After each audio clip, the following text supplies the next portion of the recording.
मैं डॉक्टर गौरव गुप्ता हूँ एंड मैं तुलसी हेल्थ केयर ऑर्गेनाइजेशन चलाता हूँ। आज मैं स्किज़ोफ्रेनिया के बारे में आपको बातचीत करूँगा।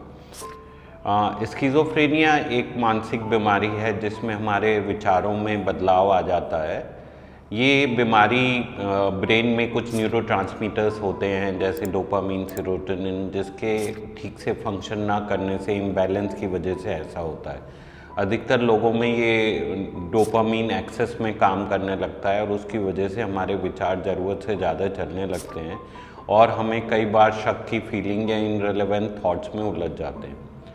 ये दुनिया भर में 1% ऑफ द पॉपुलेशन को देखा जाता है और जो आजकल हम लोग इसके लिए ट्रीटमेंट कर रहे हैं उसमें दवाइयाँ एंड काउंसलिंग दो ही चीज़ें हैं जो ज़्यादा कारगर सिद्ध हुई हैं। दवाइयों में कुछ एटिपिकल एंटीसाइकोटिक्स और नए तरह की दवाइयाँ हैं जिनके साइड इफ़ेक्ट प्रोफाइल बेटर होते हैं और जो पुरानी तरह की दवाइयाँ हैं उनको टिपिकल एंटीसाइकोटिक्स बोलते हैं। जो टिपिकल एंटीसाइकोटिक्स हैं वो करीब 50 से 60 सालों से अवेलेबल हैं, मगर उनसे अधिकतर दवाइयों से हमारे हाथ पैर हिलना और एक्स्ट्रा पिरामिडल सिंड्रोम जैसी बीमारियां हो जाती हैं, एज वेल एज ज़्यादा नींद आने लगती है।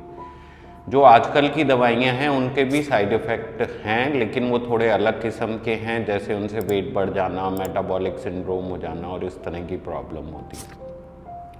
इसके अलावा काउंसलिंग से हम साइको एजुकेशन करते हैं, पेशेंट को स्किज़ोफ्रेनिया के बारे में समझाते हैं कि क्या होता है, दवाई खाने की क्या ज़रूरत है, विचारों में कैसा बदलाव आ जाता है।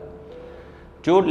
सबसे अच्छी चीज़ या नई चीज़ हो रही है वो early identification and early intervention start हो गया है, जिसमें हम बीमारी को बहुत जल्दी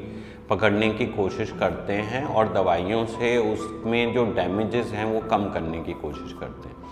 जैसे फर्स्ट एपिसोड ऑफ साइकोसिस में अगर कोई पेशेंट आ जाता है तो बहुत कम डोज से ही वो काफ़ी बेहतर रिस्पॉन्ड करता है एज़ कम्पेयर टू अगर वो नॉन ट्रीटेड रहता है।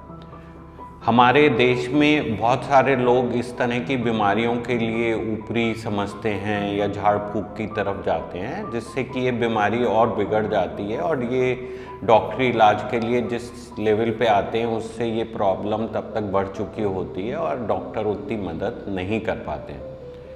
ये समझते हुए आप अपना जो सोशल कल्चरल बिलीफ सिस्टम है उसको तो फॉलो कर सकते हैं, बट साथ में दवाइयों को भी जल्दी से जल्दी चालू करना एसेंशियल होता है, जिससे बीमारी काफ़ी हद तक काबू हो जाए।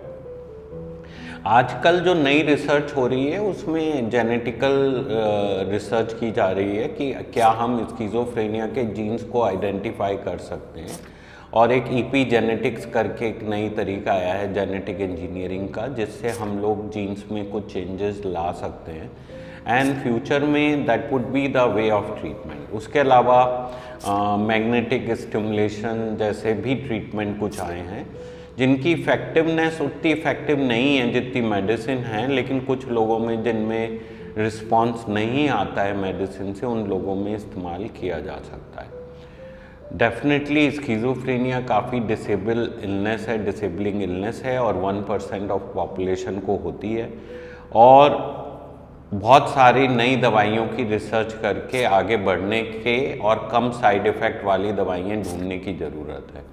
जो कि मुझे लगता है आने वाले कुछ सालों में शायद हमारे पास और बेहतर दवाइयाँ होंगी और हम इस बीमारी को और बेहतरली हल कर पाएंगे।